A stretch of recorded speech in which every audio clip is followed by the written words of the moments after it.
Hello बच्चों। तो बेटू आज अपन काइनेमेटिक्स का लेक्चर नंबर 9 डिस्कस करेंगे। लेक्चर नंबर 8 में अपन ने motion under the gravity start कर दी थी बच्चों, ठीक है। अब अपन ने उसके कुछ क्वेश्चंस भी किए थे। तो आज के लेक्चर में बच्चों अपन और कुछ बेसिक लॉजिकल वाले क्वेश्चंस करेंगे इसके अंदर, और ग्राफ थ्योरी भी अपन इसके अंदर डिस्कस करेंगे, ठीक है बच्चों। तो आज अपन स्टार्ट करते हैं लेक्चर नंबर 9 का logical question motion under the gravity के कॉन्सेप्ट से क्या आता है। तो पहला क्वेश्चन जो अपन कर रहे हैं, दो बहुत ही इंटरेस्टिंग लॉजिकल क्वेश्चंस होंगे बच्चों, इसको ध्यान से समझना। तो पहला क्वेश्चन आपके सामने है कि नल से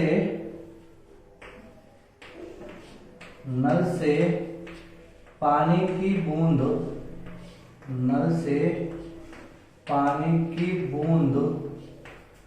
के टपकने में समय अंतराल, नल से पानी की बूंद के टपकने में समय अंतराल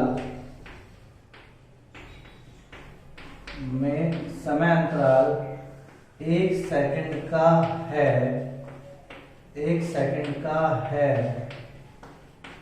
तो बताओ जब नल से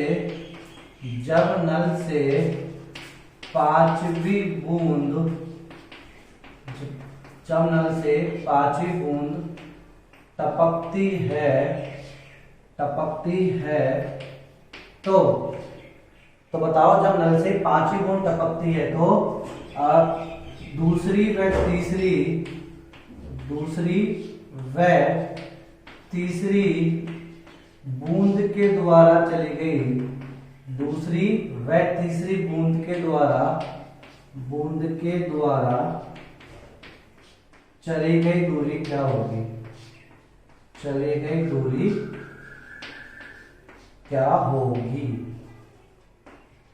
तो देखो बच्चों, बहुत इंटरेस्टिंग क्वेश्चन है मोशन अंडर द ग्रेविटी का, ठीक है। तो एक नल है, नल से पानी की बूंद टपक रही है आपसे, और समय अंतराल कितना लगता है? हर एक बूंद का टपकने का 1 सेकंड का समय अंतराल लगता है। जब एक बूंद टपकेगी तो दूसरी बूंद के टपकने में कितना समय लगेगा? 1 सेकंड का लगेगा। तो बताओ जब नल से पांचवी बूंद टपकती है तो दूसरी व तीसरी बूंद के द्वारा चली गई दूरी कितनी होगी? तो बच्चों ये जो क्वेश्चन है आपका, ठीक है। अब इस क्वेश्चन को अपन हल करते हैं। देखो बहुत इंटरेस्टिंग क्वेश्चन है बच्चों। तो आपके पास एक नल है,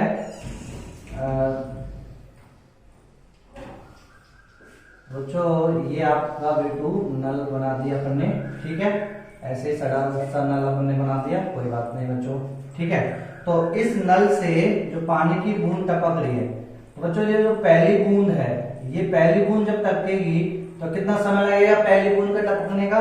तो बच्चे यही गलती करते हैं कि पहली बूंद टपकने का समय 1 सेकंड नहीं बच्चों, 1 सेकंड तो समय अंतराल है। एक बूंद जब टपकी तो दूसरी बूंद कब टपकेगी? 1 सेकंड के बाद, वो है, ठीक है मेरे प्यारे बच्चों। तो इस चीज को आपको ध्यान से समझना है।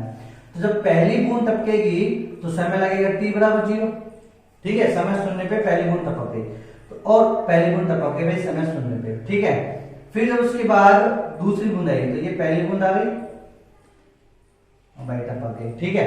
फिर उसके बाद जब दूसरी बूंद आएगी तो दूसरी बूंद टपकेगी तो कितना समय लगेगा? 1 सेकंड।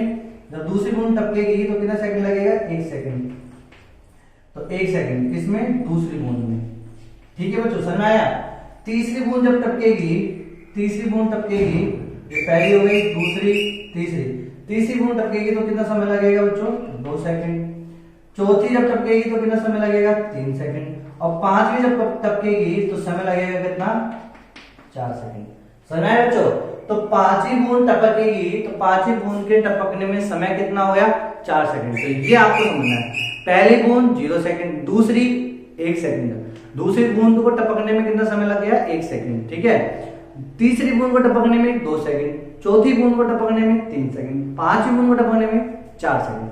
इसका मतलब उसने क्या बोला? जब नल से पांचवी बूंद टपकती है, ध्यान समझ चीज को, जब नल से पांचवी बूंद टपकती है तो दूसरी, तो बच्चों जब नल से पांचवी बूंद टपकेगी तो पांचवी बूंद के टपकने में समय लगा कितना? 4 सेकंड। पांचवी बूंद को टपकने में समय लगा 4 सेकंड का। तो बेटू तो अपन इसका मतलब क्या बोलेंगे? कि इसका मतलब यह है कि दैट इंप्लाइज का मतलब क्या होता है, इसका मतलब यह है कि पहली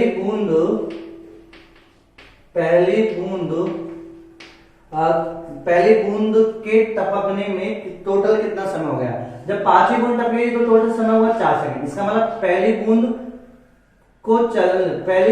को चलने में लगा समय, पहली बूंद को चलने में लगा समय। जब 5वीं बूंद टपकेगी तो पहली बूंद कितने समय चल चुकी है, तो पहली बूंद को चलने में लगा समय या पहली बूंद कितने समय चल चुकी है, तो वो चल चुकी है 4 सेकंड। सुना है बच्चों, 5वीं बूंद को टपकने में 4 सेकंड लगा, इसका मतलब पहली बूंद कितने समय चल चुकी है, 4 सेकंड। ठीक है, तो दूसरी बूंद कितने समय चल चुकी होगी, दूसरी बूंद 3 सेकंड चल चुकी होगी। तीसरी बूंद कितने सेकंड चल चुकी होगी, तीसरी बूंद चल चुकी होगी 2 सेकंड। समझ आए बच्चों, तो पहली बूंद, और अब अपन एक और बात कर लेते हैं इसी डायग्राम में सेम। बच्चों यहां जब 5वीं बूंद, ये 5वीं बूंद जब टपकेगी, 5वीं बूंद, तो 5वीं बूंद को टपकने में समय लग गया 4 सेकंड। 5वीं बूंद को समय लग गया 4 सेकंड, इसका मतलब पहली बूंद कहीं नीचे यहां आ गई पहली बूंद, तो पहली बूंद जब यहां आई पहली बूंद, तो इसको समय लगा कितना, 4 सेकंड। दूसरी बूंद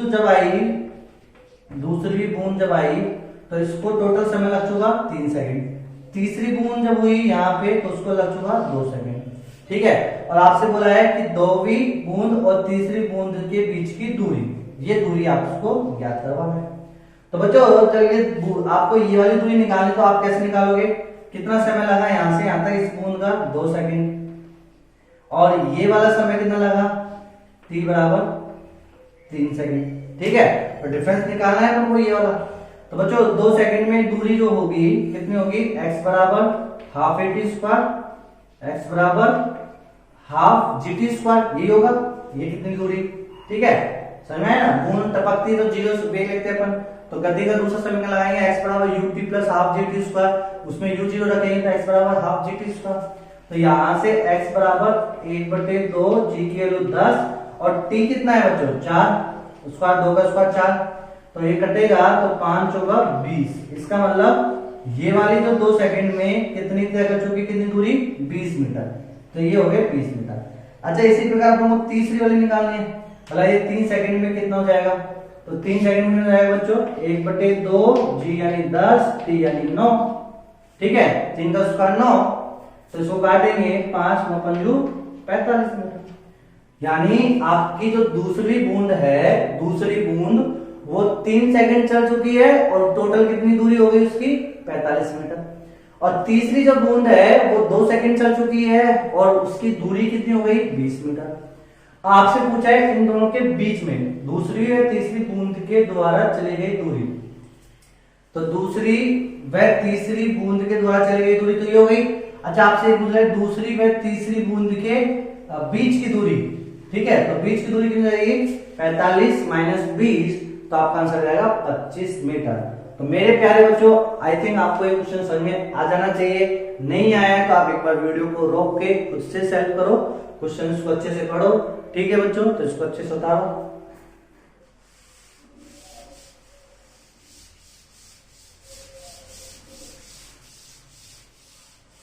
तो चलिए बच्चों आओ अपन बात करेंगे दूसरा क्वेश्चन, वो भी इंटरेस्टिंग है, लॉजिकल क्वेश्चन है। ठीक है, क्वेश्चन नंबर 2 आपसे क्या दिया हुआ है बच्चों कि एक जगलर को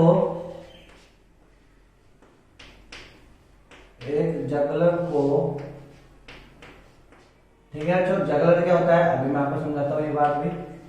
एक जगलर को बॉल को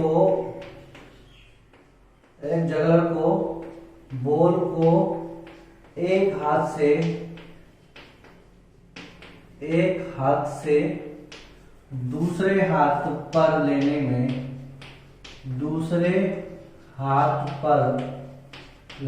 में एक जगलर को बॉल को एक हाथ से दूसरे हाथ पर लेने में समय 1 सेकंड लगता है, समय 1 सेकंड लगता है।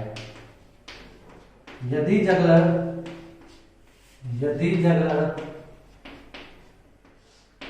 6 बॉल, यदि जगलर 6 बॉल को नचाता है, यदि जगलर 6 बॉल को नचाता है, तो बताओ प्रत्येक बॉल की मैक्सिमम, तो बताओ प्रत्येक बॉल की अधिकतम ऊंचाई, प्रत्येक बॉल की अधिकतम ऊंचाई कितनी होगी। बहुत इंटरेस्टिंग क्वेश्चन है बच्चों ये भी, ठीक है। कितनी होगी, क्वेश्चन क्या बोला आपसे, एक जगलर को बॉल को एक हाथ से दूसरे हाथ पर लेने में समय 1 सेकंड लगता है। यदि जगलर 6 बॉल को नचाता है तो बताओ प्रत्येक बॉल की अधिकतम ऊंचाई क्या कितनी होगी। जगलर क्या होता है बच्चों, आप जैसे आप शो वगैरह गए हो, जैसे किसी मेले वगैरह में आपने देखा होगा, जगलर जो होता है वो होता है जादूगर टाइप में, यानी एक बॉल को ऐसे नचाता है, यूं देखो कैसे, मेरे 2 हाथ है तो वो एक हाथ से बॉल इसमें पकड़ेगा फिर फेंकेगा, फिर इससे कलेक्ट करेगा उसको, एक हाथ यानी ये बॉल है, इसको ऐसे फेंका, इस हाथ में लेगा और ऊपर फेंकेगा, फिर इससे पकड़ेगा उस बॉल को, फिर यूं फेंकेगा, फिर फेंकेगा, फिर यूं, फिर ये तो भाई एक बॉल नचाना, यानी उसने एक बॉल ली, एक बॉल को एक हाथ में यहां से और इस हाथ में देने में 1 सेकंड लगा। कितना सेकंड लगा, 1 सेकंड, और फेंकी, और फेंकने पे इस हाथ से पकड़ी और फिर यूं फेंकी, फिर बार फेंकी, फिर पकड़ी, फिर इसमें ली, फिर फेंकी, तो ये तो एक बॉल नचा रहा है। ऐसे वो कितने बॉल बोल रहा है, वो 6 बॉल नचाने का मतलब एक बॉल दी, फेंकी, दूसरी ली, फेंकी, तीसरी ली, फेंकी, चौथी ली, फेंकी, पांचवी ली, फेंकी, छठी ली, फेंकी, ठीक है, 6 बॉल फेंक दी। अब 6 बॉल थी, अब पहली बॉल जो फेंकी थी वो अब उसके हाथ में गई। छठी बॉल फेंकने के बाद, जैसे छठी बॉल इसने यूं फेंकी ना बच्चों ऐसे, तो इसी के साथ पहली बॉल उसके हाथ में जाएगी, तो पहली बॉल आ गई, फिर दूसरी रहेगी, फिर तीसरी रहेगी, फिर चौथी, फिर पांचवी, फिर छठी जो गई वो पहली फिर आ जाएगी। तो जगलर जो होता है वो बॉल को नचाना, तो ये बॉल को नचा रहा है, ठीक है।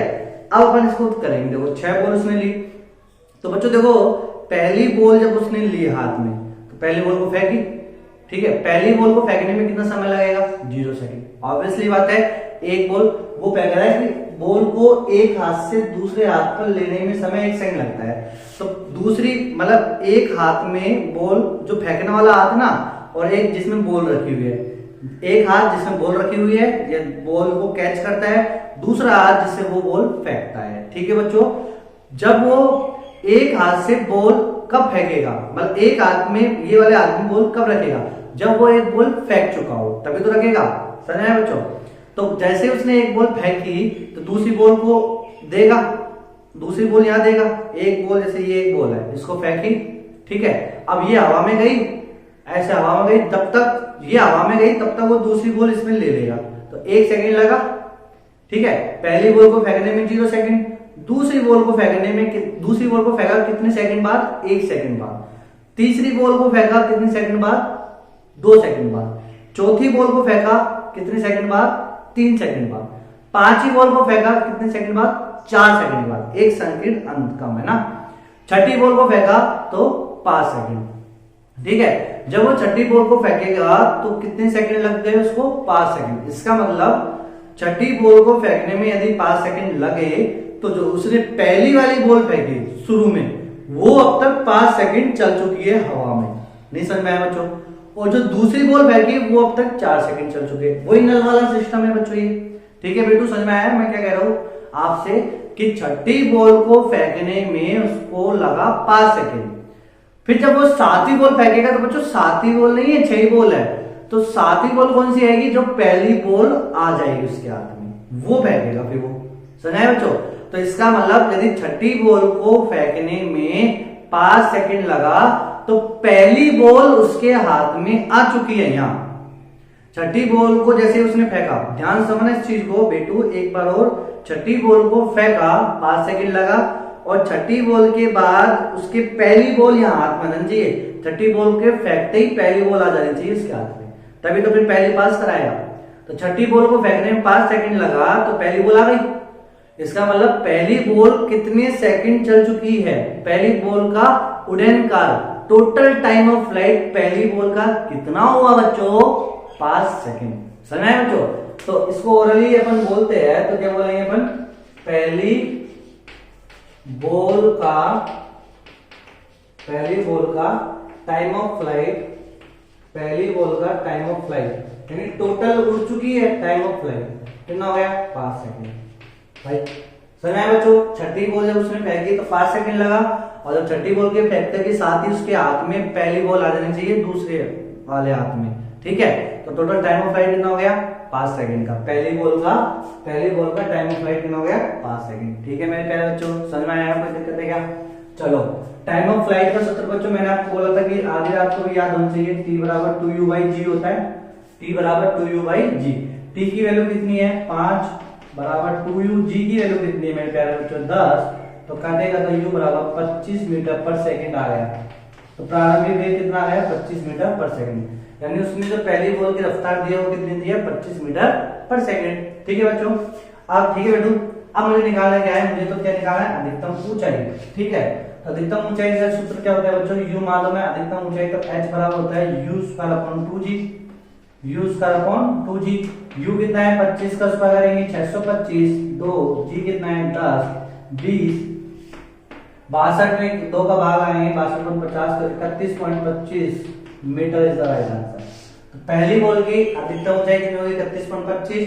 अब वो सारी बॉल को एक साथ ऐसे ऐसे कर रहा है, रैंडम अल्टरनेट, तो सारी ऊंचाई कितनी रहेगी, सभी बॉलों की 31.25 मीटर हो जाएगी।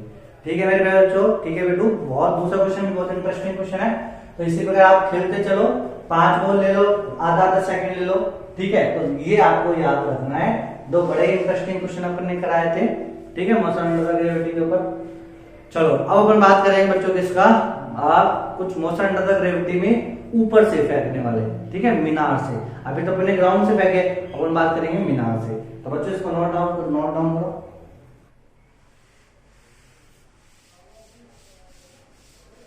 तो चलिए बच्चों, अब अपन बात करेंगे मोशन अंडर द ग्रेविटी में, मोशन अंडर द ग्रेविटी में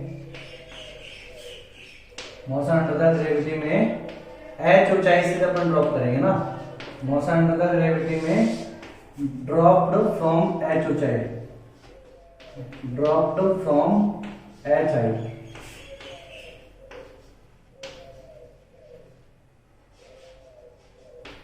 ठीक है बच्चों, तो ये बेटू अब अपन बात करेंगे कि h हाइट से जब अपन मोशन अंडर द ग्रेविटी में ड्रॉप कर रहे हैं किसी पार्टिकल को, तो कैसे कैसे, तो उसमें भी अपन को याद होना चाहिए बच्चों। क्या क्या याद होना चाहिए, तो देखो ये h हाइट है, इस h हाइट से मैंने एक पार्टिकल को ड्रॉप किया, यहां से एक गेंद को क्या करा, ड्रॉप किया, जस्ट ड्रॉप।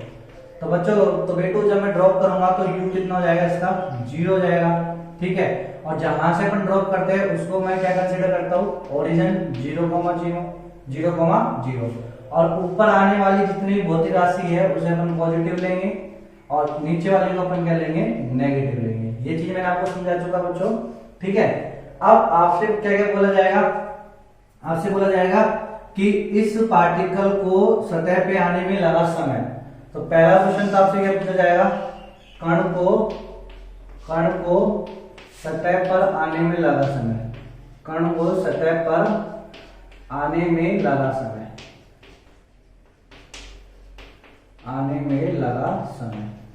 ये आपसे क्वेश्चन पूछा जाएगा। ठीक है, कण को सतह पर आने में लगा समय, तो कितना समय लगेगा, तो बोलो कौन सा समीकरण लगाओगे, तो दूसरा समीकरण जब आप लगाओगे x बराबर ut plus half T square, तो इसमें आपको समय मिलेगा बच्चों चमचमाता हुआ। ये तो स्टैंडर्ड है, अब मुझे इसको किसके साथ लेना है, इस नोटेशन के साथ। तो x कितना हो गया, माइनस के h, क्योंकि x नीचे डिस्प्लेसमेंट होता है, ये विस्थापन सदिश राशि होती है, तो नेगेटिव यहाँ माइनस h। ठीक है, इज इक्वल टू, ये तो बच्चों 0 हो जाएगा, u 0 है तो 0 हो जाएगा, प्लस हाफ g की वैल्यू कितनी रहेगी बच्चों, माइनस g, क्योंकि ये किधर है, नीचे।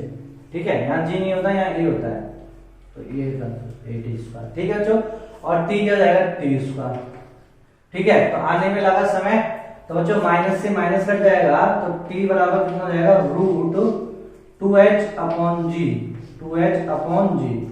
तो किसी भी टाइम मतलब सतह पे आने में h हाइट को आने में, कण को h हाइट को आने पर कितना समय लगेगा, t बराबर रूट 2h अपॉन जी। तो ये सूत्र आपको आधी रात में भी याद होना चाहिए मेरे प्यारे बच्चों, ठीक है बेटू, कोई दिक्कत है इसमें, कोई दिक्कत नहीं है।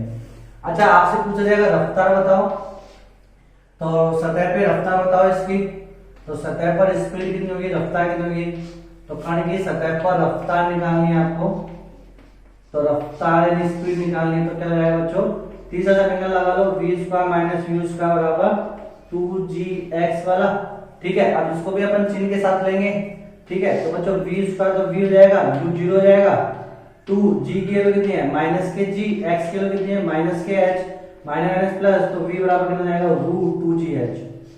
तो रफ्तार कितनी जाएगी h h पे, v बराबर रूट 2gh, ठीक है बच्चों, कोई दिक्कत है क्या।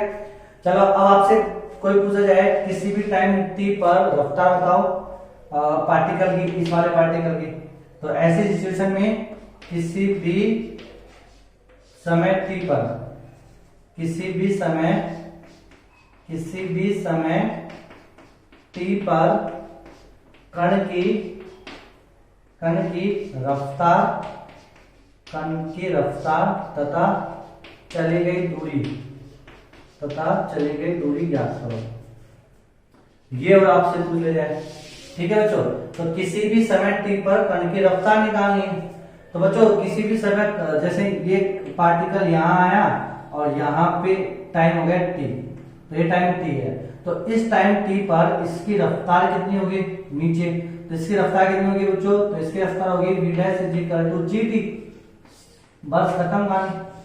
तो v डैश gt, अब बच्चों देखो इसको अपन करना है, तो इसको भी अपन किससे करेंगे, गति का प्रथम समीकरण v बराबर u प्लस at, ठीक है बच्चों, तो v u 0 हो गया, h g तो gt।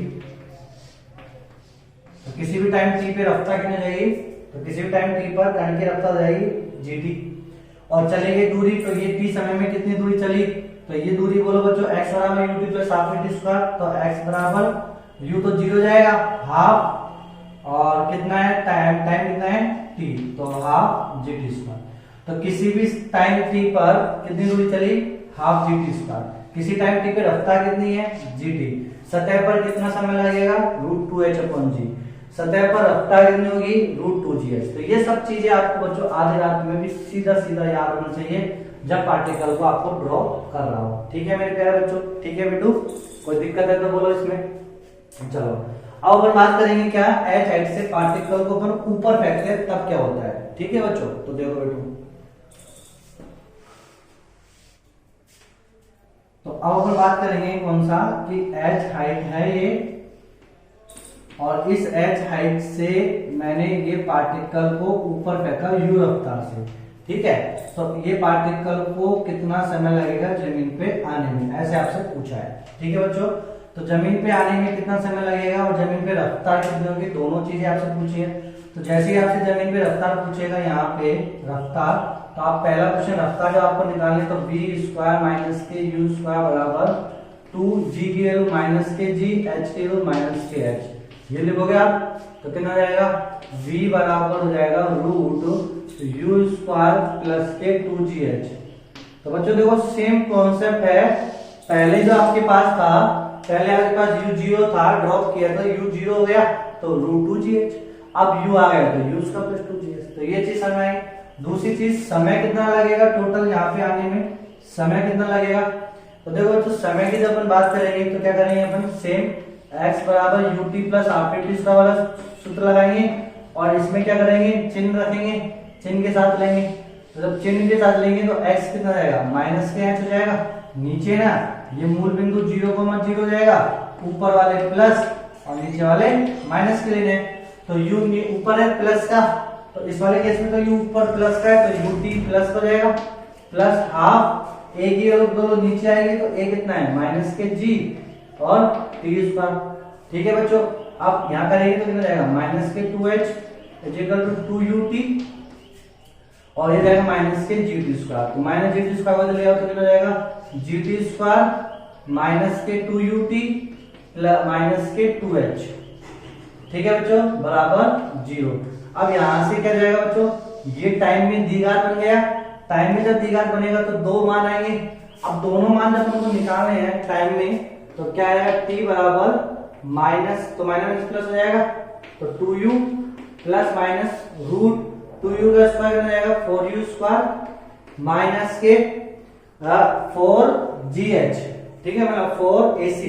तो यहाँ g है, यहाँ 2 है, तो 4 और माइनस है तो 8, तो प्लस के 8 कितना हो जाएगा, gh, 8gh बटे 2g, ठीक है बच्चों, समझ आया।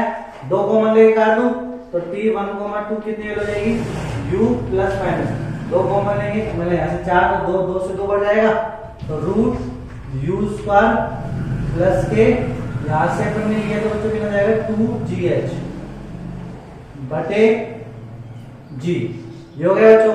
अब देखो मैंने आपको ये चीज सिखाया था लेक्चर नंबर 8 में भी, तो बच्चों यहाँ पे देखो ये यदि ये नहीं होता तो u स्क्वायर का रूट कितना होता है, u, समझ में आया। अब u में u जुड़ेगा तो प्लस क्या आएगा समय, और u में से u हटाएंगे तो क्या जाएगा, 0। लेकिन बच्चों अब इस u स्क्वायर में कुछ जुड़ा है, तो कुछ जुड़ा है तो ये वाली वैल्यू हमेशा इससे बड़ी होगी। पहले इसमें घट रहा था, जब इसमें घट रहा, जब अपन नीचे से पार्टिकल को फेंक रहे थे किसी टाइम टी पे विंडो, जैसे मैंने ये आपसे बोला था, किसी भी हाइट पे जब मैं पार्टिकल को मैं देखता हूँ नीचे से आते हुए पार्टिकल को, तो उसमें दो समय आते हैं, t1 और t2, दोनों ही समय धनात्मक होते हैं उसमें। क्यों, क्योंकि यहाँ पे माइनस लगा था। जब यहाँ पे माइनस था तो माइनस का मतलब ये था कि इस u में से कुछ घट रहा है। जब इस u में से कुछ घट रहा है उसका रूट ले रहे हैं तो इस u से छोटा आएगा वो उसमें, ठीक है बच्चों। तो ये दोनों ही मान धनात्मक थे, लेकिन इस वाले केस में जुड़ रहा है। जब जुड़ रहा है तो ये वाला मान डेफिनेटली इस u से बड़ा आएगा। जब ये मान u से बड़ा आएगा बच्चों, तो ये u माइनस ये u, तो नेगेटिव समय आ जाएगा। तो समय क्या जाएगा, नेगेटिव। तो इस समय नेगेटिव अपन को लेना नहीं, तो एक समय तो आपके पास आ रहा है u minus root u square plus 2gh बटे g। तो ये तो समय हो गया नेगेटिव समय, जो समय नेगेटिव नहीं होता। तो समय केवल इसका एक ही आएगा, कौन सा, u plus root u square plus के gh बटे g। तो ये वाला समय आपके पास आ रहा है, ठीक है बच्चों। तो देखो तो बेटू ये जो समय है ये धनात्मक समय होगा, और ये कौन सा समय है, ये समय है यहां से और इस पार्टिकल का यहां तक आने में लगा समय, यहां से लेके यहां तक आने में लगा समय u plus root u square plus gh बटे g, ठीक है। अब यदि मैं इसकी u की वेलोसिटी 0 कर दूं, जब 0 कर दूंगा तो ये 0 हो जाएगा प्लस ये 0 हो जाएगा, तो रूट gh बटे g को अंदर ले जाएंगे तो कितना हो जाएगा बच्चों, सॉरी 2 तो ले है ना, प्लस के 2। अब देखो u स्क्वायर, ठीक है। अब देखो कितना हो जाएगा, तो रूट के अंदर हो जाएगा ये g 2h बटे g, तो रूट 2h बटे g, तो रूट 2h बटे g तो लिया था अभी मैंने। अरे बच्चों अभी जो टोटल टाइम लिया था तो वो रूट 2h बटे g लिया था जब u बराबर 0, तो यहाँ पे आप रखोगे तो वही समय आएगा, ठीक है। लेकिन अब एक चीज और आपको ध्यान से समझने वाली बात है, कौन सी, नेगेटिव समय। नेगेटिव समय का मतलब क्या है, तो मतलब इसका अपन ज्योमेट्रिकल मीनिंग देखे कि यहाँ पे सर ये नेगेटिव समय का मतलब क्या है। इस नेगेटिव समय का मतलब ये है कि यदि इस पार्टिकल को मैं यहां से फेंकूं, कहां से फेंकूं, यहां से, मान लो यदि मैं इस पार्टिकल को यहां से फेंकूं तो इस पार्टिकल की यहां से और यहां तक आने में जो समय लगेगा, इस पार्टिकल का यहां से और यहां तक आने में जो समय लगेगा वो समय कितना लगेगा, u माइनस के ये, ठीक है बच्चों। तो ये समय नेगेटिव, अपन ने यहां से फेंका नहीं, अपन तो यहां से फेंका। अरे ये जो h हाइट है ना, इस h हाइट को भी यदि पार्टिकल यहां से तय करेगा तो कितना समय लगेगा, इतना समय, ठीक है। तो ये मीनिंग है इसकी। तो समझ आया बच्चों, आपको याद कुछ भी नहीं करना, फॉर्मूला वगैरह कुछ याद नहीं करना, एक प्रोसीजर आपको याद रखनी है, बस कॉन्सेप्ट आपको याद रखना है, ठीक है बेटू। चलो तो ये आपके समझ में आ गया, ठीक है। जब अपन ने u रफ्तार से ऊपर फेंका तो वेलोसिटी कितनी होगी और समय कितना लगेगा, ठीक है बच्चों, कोई दिक्कत है क्या। चलो और आप बता सकते हो बच्चों कि यहाँ पे रफ्तार कितनी होगी इस वाले पॉइंट, मतलब सेम आती समय, तो जब ये लौट के वापस से आएगा तो यहाँ पे कितना वेग हो जाएगा इसका वापस से u वेलोसिटी। तो यहाँ पे इसकी वेलोसिटी u से गया तो यहाँ पे सेम कितनी रहेगी वेलोसिटी u ही हो जाएगी। तो अब इसको आने जाने में यानी यहाँ ये वाला समय कितना लगा, ये वाला समय कोई बताएगा? तो ये तो टाइम ऑफ फ्लाइट हो गया, ये तो क्या हो गया टाइम ऑफ फ्लाइट हो गया। इसके लिए अरे बच्चों मैंने बताया था ना मेरे सापेक्ष विंडो वाला, तो मेरे सापेक्ष ये क्या हो गया टाइम ऑफ फ्लाइट हो गया, ठीक है, जिसकी वेलोसिटी कितनी है u, जिसके नीचे वेलोसिटी कितनी है u, तो कितना जाएगा ये वाला समय यहाँ से यहाँ तक आने में तो 2u/g जाएगा। सिंपल सी बात है 2u/g। ठीक है बच्चों, ठीक है बेटू, कोई दिक्कत है क्या? तो इस पार्टिकल का यहाँ से और वापस से यही आने में जिस स्थान से फेंका उस स्थान पे आने पे वेग वही रहेगा u, और रफ्तार जो समय जो होगा वो कितना जाएगा 2u/g total time of flight. और यहाँ से यहाँ टोटल टाइम कितना जाएगा, टोटल टाइम ये हो गया आए घेरा, टोटल टाइम हो गया। अच्छा कोई आपसे बोले तो फिर ये वाला समय कितना होगा, ये वाला समय कितना होगा, ये वाला दूरी तय करने में, तो ये वाला टोटल टाइम तो था ये, और ये वाला समय था ये, तो टोटल टाइम में से इसमें से इसको घटा दो तो ये वाला समय आ जाएगा। देखो घटा के देखो तो ये वाला समय कितना है, टोटल टाइम कितना है u plus root u square plus के 2gh बटे g माइनस 2u/g। ठीक है बच्चों, देखो माइनस के 2u/g और u/g, तो माइनस u/g, तो ये आंसर जाएगा माइनस के u plus root u square plus के gh बटे g, तो ये आ रहा है। ठीक है बच्चों, तो अब ये जो बेटू ये वाला जो समय आया है अपने पास माइनस के u प्लस ये वाला, ये समय अपन इससे भी निकाल सकते हैं जो अपन दूसरा केस करेंगे। तो पहला केस तो जब अपन ने u रफ्तार से ऊपर फेंका, पहला केस तो क्या था जब अपने ड्रॉप किया, दूसरा केस क्या है जब u रफ्तार से ऊपर फेंका। अब तीसरा केस अपन क्या पढ़ेंगे जब u रफ्तार से अपन नीचे फेंकेंगे, तो वो वाला केस। तो देखो बच्चों, तो तीसरा केस जब बच्चा अपन h हाइट से, ये h हाइट है अपनी, h हाइट से मैं इस पार्टिकल को u रफ्तार से नीचे फेंक रहा हूं। ठीक है बच्चों, तो यहाँ पे अपन क्या लेंगे इसको ओरिजिन। ठीक है बेटू, ऊपर वाले को प्लस नीचे वाले को माइनस लेंगे। अब बोलो क्या करेंगे, वही सेम ये वाला समय निकाल लेंगे, तो क्या हो जाएगा यहाँ पे बोलो माइनस के h बराबर u भी क्या है माइनस के, तो माइनस के ut। अब तो यही करेगा ना नीचे, तो ये भी नेगेटिव, फिर माइनस मतलब g भी नेगेटिव आएगा, तो माइनस के हाफ gt स्क्वायर। तो बच्चों इसमें कितना जाएगा माइनस के 2h माइनस के 2ut माइनस के gt स्क्वायर। तो जब इसको इधर ले आएंगे तो gt स्क्वायर प्लस के 2ut माइनस के 2h बराबर 0। ठीक है बच्चों, ठीक है बेटू, अब मैं इसको सोल्व करूंगा, देखा सभी का मान आएंगे, तो इसके दो मान आएंगे समय के, तो एक तो जाएगा माइनस के 2u plus minus root 2u का square 4u square minus plus 8gh बटे 2g, और इसको जब अपन और हल कर लेंगे दो कॉमन काटेंगे तो ये जाएगा minus u plus minus root कितना जाएगा बच्चों ये u स्क्वायर प्लस के 2gh बटे g, ये जाएगा। अब देखो बच्चों नेगेटिव वाला नेगेटिव तो नेगेटिव आंसर आ जाएगा, तो समय नेगेटिव तो होगा नहीं, तो केवल क्या लेंगे अपन माइनस के u प्लस के ये, तो ये वाला समय देखो, तो यानी इस पार्टिकल का यहां से यहां तक आने में समय कितना लगा माइनस के u प्लस ये से। ठीक है, करने का प्रोसीजर सेम है। अब आपको समझना है तो ये समझ लो ये वाला और ये वाले में क्या अंतर है क्या, नहीं। तो बच्चों अपन ने जब इस पार्टिकल को यहां से u रफ्तार से फेंका तो ये वाला टोटल समय इतना था, लेकिन जब ये यहां से आया तो ये रफ्तार u है, इसी समय यहां से, तो यहां से यहां तक ये वाला समय कितना लगा ये, और इसमें भी देखो वही सेम u यहां से लेके यहां तक वो समय कितना लगा सेम, तो समय ये वाला सेम है, आपको ये समझना है। और ये क्या है टाइम ऑफ फ्लाइट, तो इतने समय में जो ठीक है बच्चों समय है। ठीक है बेटू, तो आपको ये सब कुछ भी पूछ सकता है तो आपको निकालना है। अच्छा ये वाली हाइट पूछ ली जाए आपसे, ये वाली हाइट पूछ ली जाए u दे रहा हो, तो अब आप क्या करोगे ये कितनी हाइट है, तो बच्चों अब आप बेटू कैसे करोगे, आप टोटल टाइम ऑफ फ्लाइट निकालो इसका, तो t बराबर 2u/g।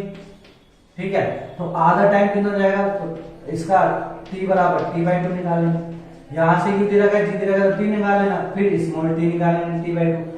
तो यानी ये वाली बॉल को यहाँ से यहाँ तक पहुंचने में कितना समय लगा, u/g। तो u/g का समय लगा, तो दूरी जो अपन निकालनी है x, तो सूत्र लगा लेना। ठीक है बिट्टू, समझ में आया? ओके, कोई बात नहीं। चलो, तो अब आपको सब कुछ आ गया। तो motion under the gravity with height b मैंने आपको सिखा दिया है बिट्टू। ठीक है, अब अपन पढ़ेंगे एयर रेजिस्टेंस। एयर रेजिस्टेंस की बात करेंगे, फिर उसके बाद अपन ग्राफिकल थ्योरी की बात करेंगे। तो इस कॉन्सेप्ट को ले लो। और बेटू इसमें जो क्वेश्चंस बनते हैं वो कौन कौन से क्वेश्चंस है आपको खुद को करना है कि मान लो एच हाइट से कोई कन्या सुंदर कन्या गिरी। ठीक है, ऐसे में बहुत सारे क्वेश्चन मिल जाएंगे ऐसे। तो मान लो एच हाइट से कुछ कन्या गिरी और यहाँ पे सतह पे कोई सुपरमैन खड़ा है 200 मीटर की हाइट पे मीनार से। अब सुंदर कन्या को क्या वो बचा पाएगा? तो आपको क्या करना है कि ये सुपरमैन यहाँ से यहाँ तक जितने समय में आएगा उतने समय में यदि सुंदर कन्या आ गई तो वो बचा लेगा।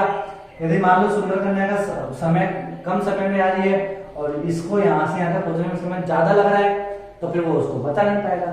ठीक है, तो समझ में आया? थोड़ा ज्यादा स्पीड से हो रहा हो तो वीडियो को आप थोड़ा कम कर देना। तो ये चीज आपको समझ में आना चाहिए। तो इस टाइप के क्वेश्चन अपन इसमें करेंगे, तो आप करते रहना। ठीक है, समय कम है तो थोड़ा अपन को कॉन्सेप्ट अपन को ज्यादा समझाना है।